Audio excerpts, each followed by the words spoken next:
আসসালামু আলাইকুম। এটিএন বাংলা সংবাদে সবাইকে স্বাগত জানাচ্ছি নাবিলা রহমান। শুরুতেই ইউপে সংবাদ শিরোনাম। ১১৬ উপজেলায় ভোট গ্রহণ শেষে চলছে গণনা। অনিয়মের অভিযোগে কিশোরগঞ্জের কটিয়াদি নির্বাচন বাতিল। উপজেলায় শান্তিপূর্ণ নির্বাচন হচ্ছে, ভোটার উপস্থিতি নিয়ে মাথা ব্যথা নেই বললেন ইসি সচিব। আস্থা নেই বলেই ভোটার কম বলছে বিএনপি।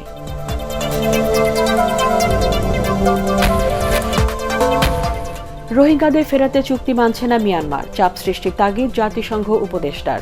প্রধানমন্ত্রীর সঙ্গে বৈঠকে ৭১-এর গণহত্যা আন্তর্জাতিক ফোরামে তোলার অঙ্গীকার। যোগ্যতার ভিত্তিতে আগামী অর্থবছরে শিক্ষা প্রতিষ্ঠান এমপিওভুক্তির আশা শিক্ষামন্ত্রী। নন এমপিওভুক্ত শিক্ষকদের আন্দোলন স্থগিতের ঘোষণা। কিশোরগঞ্জের কটিয়াদিতে ভোট গ্রহণ স্থগিত করা ছাড়া তৃতীয় ধাপে সারা দেশে বাদবাকি ১১৬টি উপজেলা পরিষদ নির্বাচনের ভোট গ্রহণ শেষ হয়েছে। এখন চলছে গণনা। অনিয়মের অভিযোগে কটিয়াদি উপজেলার সব কেন্দ্রের ভোট গ্রহণ স্থগিত করা হয়। ভোট চলাকালে চট্টগ্রামের চান্দনা এসে সংঘর্ষের গুলিতে এক পুলিশ সদস্য আহত হন। প্রায় সব উপজেলাতেই ভোটারের উপস্থিতি ছিল কম। জেলা প্রতিনিধিদের দেওয়া তথ্য ও ছবি নিয়ে রিপোর্ট করছেন আদ্দিন সজীব।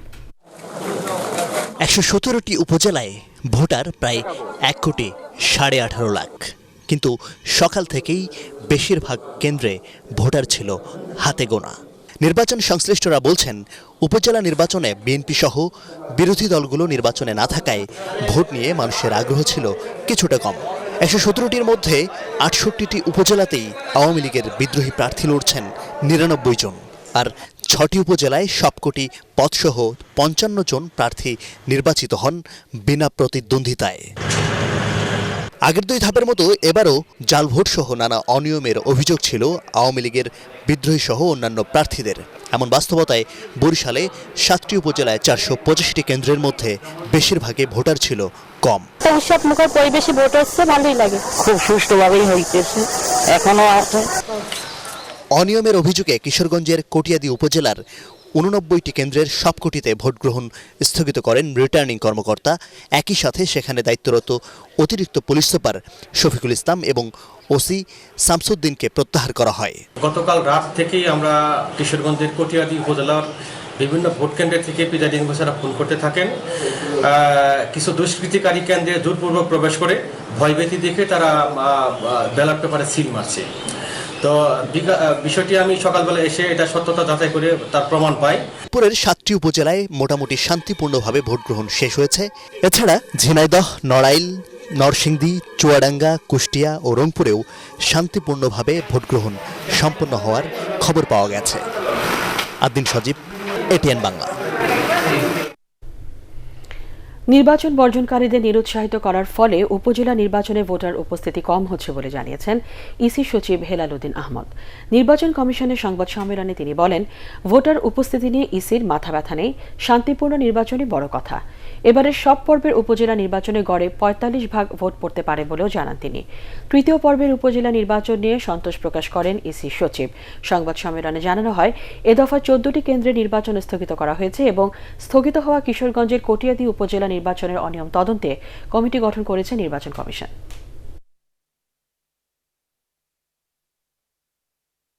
একটি রাজনৈতিক জোট নির্বাচনে তারা অংশগ্রহণ করে নাই, তাদের সমর্থক তো রয়েছে, তারা তো ভোট কেন্দ্রে আসেনি।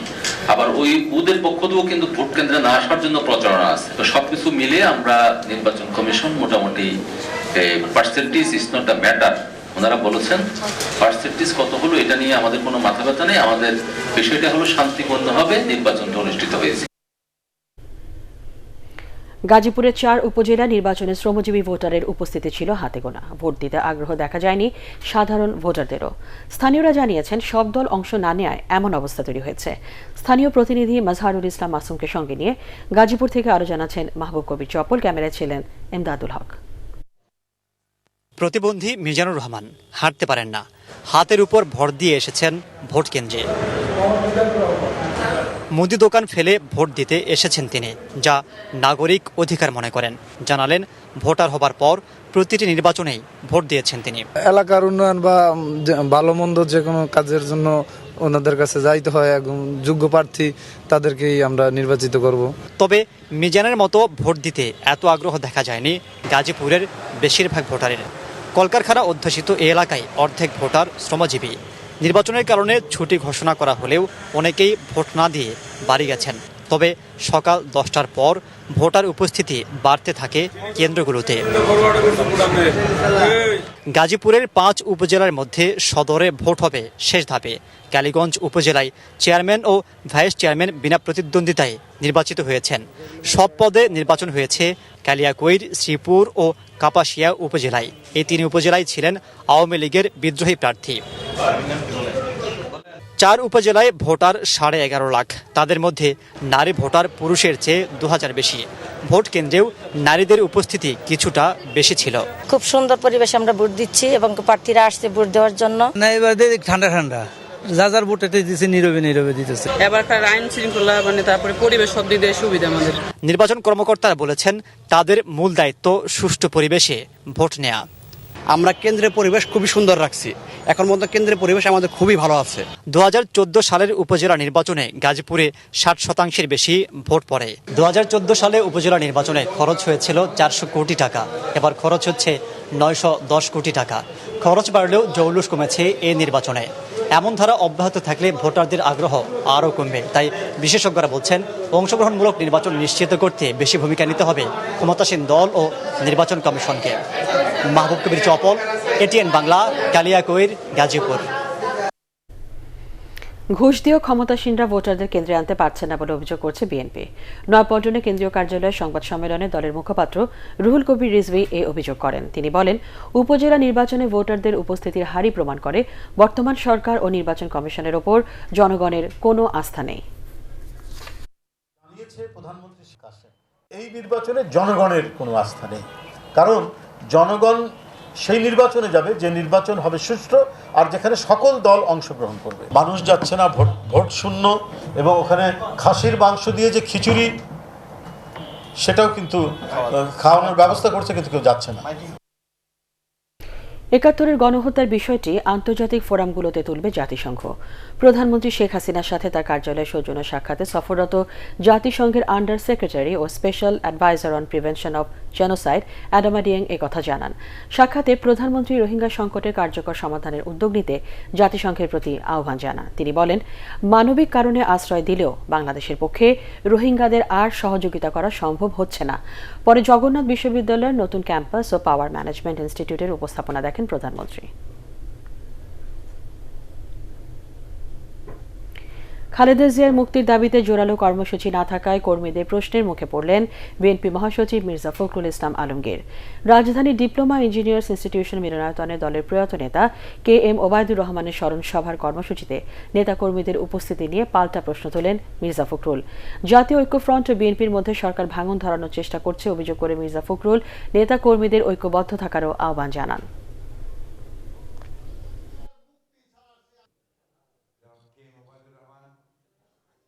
বিএনপি বারবার এই চক্রান্তের মধ্যে পড়েছে, বিএনপিকে বারবার ভেঙে পড়ার চেষ্টা করা হয়েছে, বহু চেষ্টা করেছে।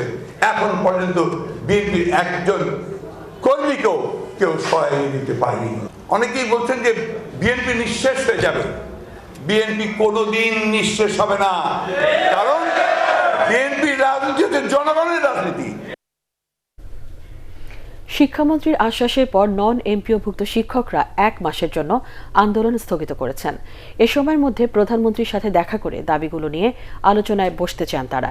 বিকালে জাতীয় প্রেসক্লাবের সামনে সড়কে আন্দোলনরত শিক্ষকদের সাথে দেখা করে 2019-20 অর্থ বছরের শুরুতে যোগ্যতার ভিত্তিতে শিক্ষা প্রতিষ্ঠানগুলোর এমপিওভুক্তির আশ্বাস দেন শিক্ষামন্ত্রী ডক্টর দীপুমণি। বিস্তারিত জানাচ্ছেন শরফুল আলম।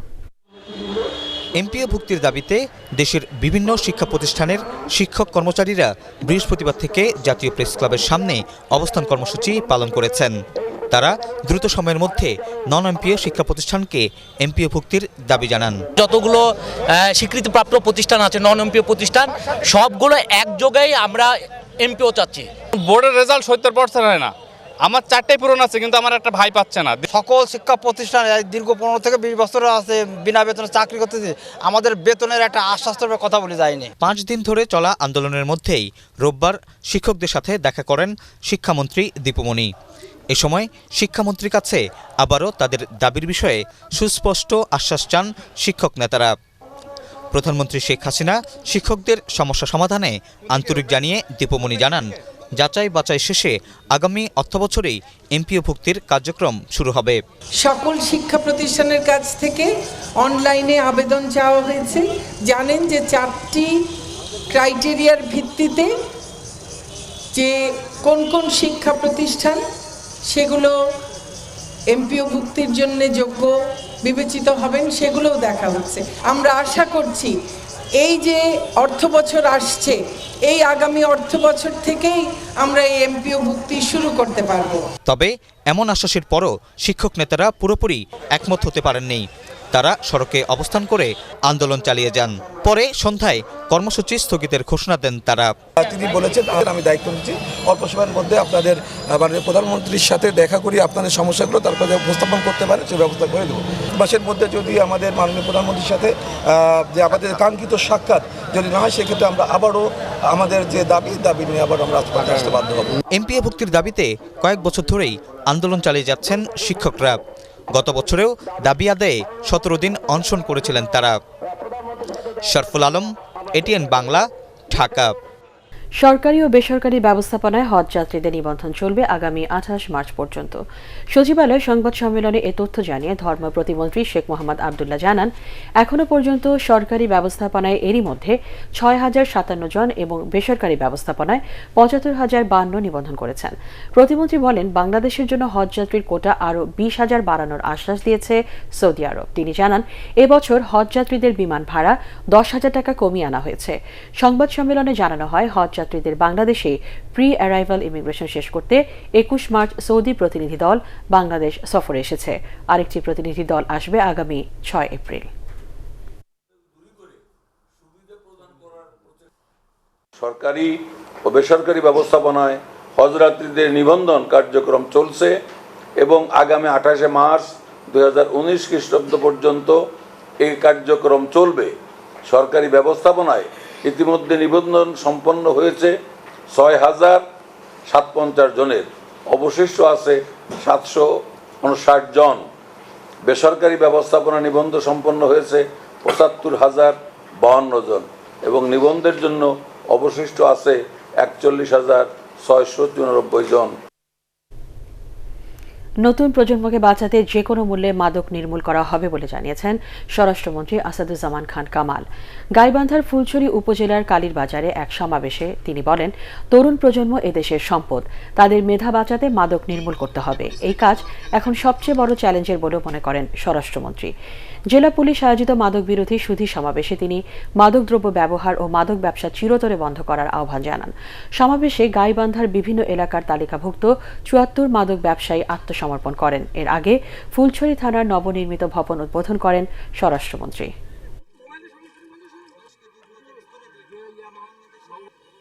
মাদক আইন সংশোধন করেছে এবং মাদক আইনের সর্বোচ্চ শাস্তির আমরা ব্যবস্থা করেছি। দেশকে বাঁচাতে চান, যুব শক্তিকে বাঁচাতে চান, আমাদের দেশের নতুন প্রজন্মকে যদি আমরা এই জায়গা থেকে বাঁচাতে না পারি, তাহলে আমাদের স্বপ্নই থেকে যাবে। নারী পুরুষ সমতার ভিত্তিতে দেশ গড়ার ক্ষেত্রে সরকারের আদর্শিক অবস্থান পরিষ্কার বলে জানিয়েছেন পররাষ্ট্র প্রতিমন্ত্রী শাহরিয়ার আলম। নারীর অনগ্রসরতা মোকাবেলায় সবাইকে একসাথে কাজ করারও আহ্বান জানান প্রতিমন্ত্রী। রাজধানীর আর্মি স্টাফ কলেজে দিনব্যাপী শান্তি ও নিরাপত্তায় নারী শীর্ষক সেমিনারের উদ্বোধনী অনুষ্ঠানে তিনি একথা বলেন। জাতিসংঘ নিরাপত্তা পরিষদের রেজলিউশনের আলোকে নারীর শান্তি ও নিরাপত্তা নিয়ে সরকারের নেওয়া পদক্ষেপ ও করণীয় নিয়ে আলোচনা করেন বক্তারা। সশস্ত্র বাহিনী, পুলিশ, আনসার, ভিডিপি সদস্যরা ছাড়াও সরকারি বেসরকারি বিশ্ববিদ্যালয়ের শিক্ষার্থীরা সেমিনারে অংশ নেন। ধর্মীয় গোঁড়ামি ও কুসংস্কার মুক্ত প্রগতিশীল সমাজ প্রতিষ্ঠা করতে হলে দেশের তরুণ প্রজন্মকে স্বাধীনতার চেতনায় উদ্বুদ্ধ করার আহ্বান জানালেন গুণীজনেরা। কেন্দ্রীয় শহীদ মিনারে সম্মিলিত সাংস্কৃতিক জোটের 3 দিনব্যাপী স্বাধীনতা উৎসব উদ্বোধনী অনুষ্ঠানে তারা এসব কথা বলেন। বক্তারা আরও বলেন, দেশপ্রেমের অভাবে সমাজে জঙ্গিবাদ, সন্ত্রাসের মতো মতবাদ সৃষ্টি হয়।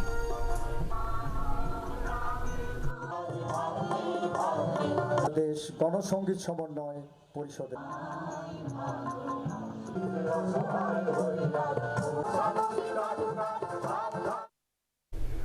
25 মার্চ গণহত্যা দিবস স্মরণে রাতভর পথচিত্রাঙ্কন সহ বিভিন্ন কর্মসূচি পালন করবে ইউনিভার্সিটি অব ডেভেলপমেন্ট অল্টারনেটিভ। বিশ্ববিদ্যালয়ের ধানমন্ডি ক্যাম্পাসে সংবাদ সম্মেলনে আয়োজনে বিস্তারিত তুলে ধরা হয়। আয়োজনে থাকবে 25 মার্চ সূর্যাস্তের পর থেকে সূর্যোদয় পর্যন্ত মানিক মিয়া অ্যাভিনিউতে আঁকা হবে আলপনা ও চিত্রাঙ্কন। এছাড়াও থাকবে মুক্তিযুদ্ধে শহীদদের আত্মার মাগফিরাত কামনা করে দোয়া পাঠ, আলোচনা সভা, মোমবাতি প্রজ্বলন সহ বিভিন্ন অনুষ্ঠান। সব শ্রেণী পেশার মানুষের জন্য রাতব্যাপী উন্মুক্ত থাকবে এই কর্মসূচি। নারীকে অর্থনৈতিকভাবে স্বাবলম্বী করতে তাদের কর্মসংস্থান তৈরিতে স্থানীয় সরকার প্রকৌশল অধিদপ্তর এলজিইডি নিরলসভাবে কাজ করে যাচ্ছে বলে জানিয়েছেন এলজিআরডি মন্ত্রী তাজুল ইসলাম। রাজধানীর আগারগাঁওয়ে এলজিইডি ভবন মিলনায়তনে আন্তর্জাতিক নারী দিবসের অনুষ্ঠানে তিনি একথা বলেন। অনুষ্ঠানে 10 জন আত্মনির্ভরশীল নারীকে সম্মাননা দেওয়া হয়। এতে বক্তারা বলেন, দেশকে এগিয়ে নিতে হলে সামগ্রিক উন্নয়ন কর্মকাণ্ডে নারীদের সম্পৃক্ত করতে হবে। উন্নয়ন সহযোগী সংস্থার প্রতিনিধি, এলজিইডির কর্মকর্তা ও কর্মচারীরা অনুষ্ঠানে উপস্থিত ছিলেন।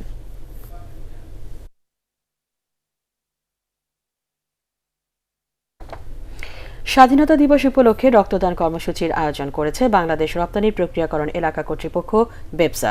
25 মার্চ কালো রাত্রি এবং মুক্তিযুদ্ধে শহীদদের স্মরণে আয়োজিত এই অনুষ্ঠানে রক্ত দেন 3000 মানুষ। বাংলাদেশ রেড ক্রিসেন্ট সোসাইটির সহযোগিতায় দেশের 8টি ইপিজেডে প্রতিষ্ঠানটির কর্মকর্তা কর্মচারী এবং শিল্প প্রতিষ্ঠানগুলোর শ্রমিক কর্মচারীরা রক্তদান কর্মসূচিতে অংশ নেন। ভিডিও কনফারেন্সের মাধ্যমে এই কার্যক্রমের উদ্বোধন করেন প্রধানমন্ত্রীর মুখ্য সচিব মোহাম্মদ নজিবুর রহমান। অনুষ্ঠানে অন্যান্যের মধ্যে বক্তব্য রাখেন বেবসার নির্বাহী chairman major general S M Salauddin Islam. Partex খেলার খবর।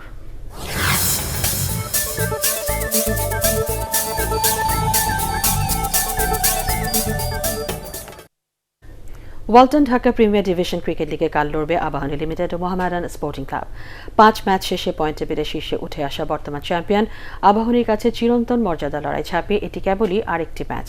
তবে গেল কয়েক বছরে চিরপ্রতিদ্বন্দ্বীদের কাছে হারের বৃত্ত থেকে বেরোনোর প্রতিজ্ঞা মোহামেডানের। মিরপুর শেরে বাংলা স্টেডিয়ামে সোমবার সকাল 9:30টায় শুরু হবে ম্যাচটি। দুই চিরপ্রতিদ্বন্দ্বীর লড়াই। একসময় এই ম্যাচকে ঘিরে ক্রীড়া সংশ্লিষ্ট থেকে শুরু করে সাধারণ দর্শক সবার আগ্রহ থাকত সীমাহীন। কালের ধারায় সে ঐতিহ্য অনেকটাই বিলীন। তার উপর গেল কয়েক বছরে মর্যাদার এ লড়াইয়ে টানা হারে এখন খানিকটা আন্ডারডগে পরিণত হয়েছে ঐতিহ্যবাহী দল মোহামেডান। তারপরও পরিস্থিতি পাল্টে দিতে চান এবারই প্রথম কোচ হিসাবে দায়িত্ব নেয়া মোহামেডানের ঘরের ছেলে মঞ্জুরুল ইসলাম। 2009 যে ঐতিহ্যটা যে বলে টোটালি প্রফেশনালিজম। তো আমরা যদি প্রফেশনালিজমটাকে যদি ওইভাবে মেনটেন করতে পারি, it will be different scenario from বিগত 3-4 বছরের হিসাবগুলিতে। মৌসুমের প্রথম 5 ম্যাচের 4টি জিতে এরই মধ্যে লিগ টেবিলের শীর্ষে বর্তমান চ্যাম্পিয়ন আবাহনী। খুব কম্পিটিটিভ একটা ম্যাচ হয়। সো আমরাও আমাদের টিম হিসাবে যেমন আছে, মোহামেডান টিম হিসাবে খুব ভালো টিম, ওরাও ভালো খেলতেছে লিগে। আমাদের টিমও খুব ভালো পজিশনে আছে। একটা ম্যাচ হয়তো হারছি, তো আমরা আসলে ওটার দিকে ফোকাস না করে আমরা ম্যাচের দিকে ফোকাস করি। এক ম্যাচে হার মানলেও নিজেদের সামর্থ্য দিয়ে ঘুরে দাঁড়ানোর প্রত্যয় তাদের। আবাহনী মোহামেডান ম্যাচের পুরনো প্রতিদ্বন্দ্বিতা ফিরে এলে কেবল এই দুই দলই নয়, বরং দেশের ক্রীড়াঙ্গনই উপকৃত হবে বলে মনে করেন দুই দলের কর্মকর্তারা। তৌসিয়া ইসলাম, এটিএন বাংলা, ঢাকা।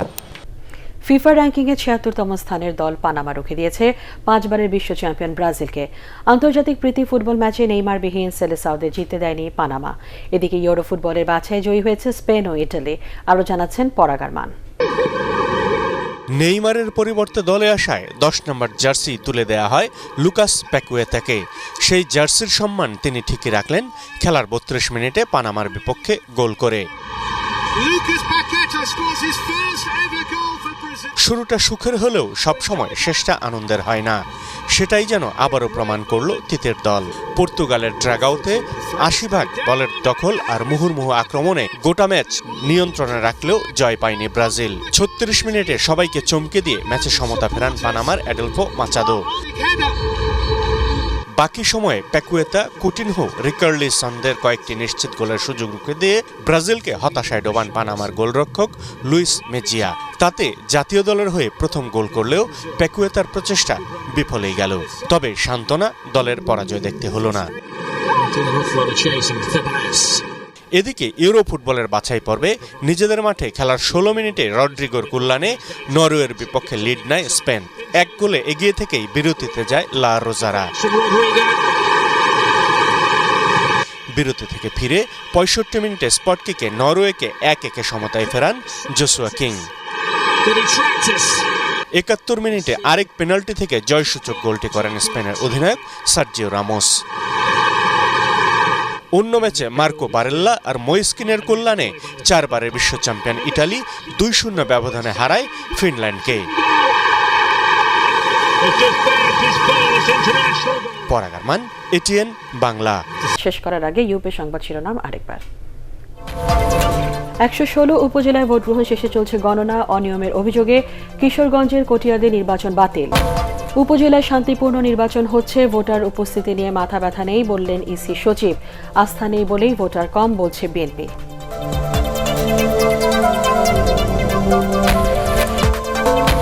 রোহিঙ্গাদের ফেরাতে চুক্তি মানছে না মিয়ানমার। চাপ সৃষ্টির তাগিদ জাতিসংঘ উপদেষ্টার।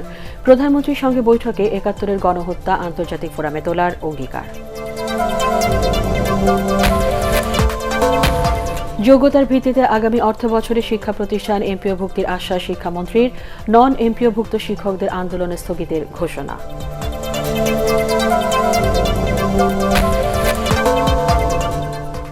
পরবর্তী সংবাদ দেখার আমন্ত্রণ জানিয়ে এখনকার মতো শেষ করছি। এটিএন বাংলা সংবাদ ইউটিউবে দেখতে ব্রাউজ করুন www.youtube.com/ATNTube News। সাবস্ক্রাইব করে থাকুন এটিএন বাংলার সাথে।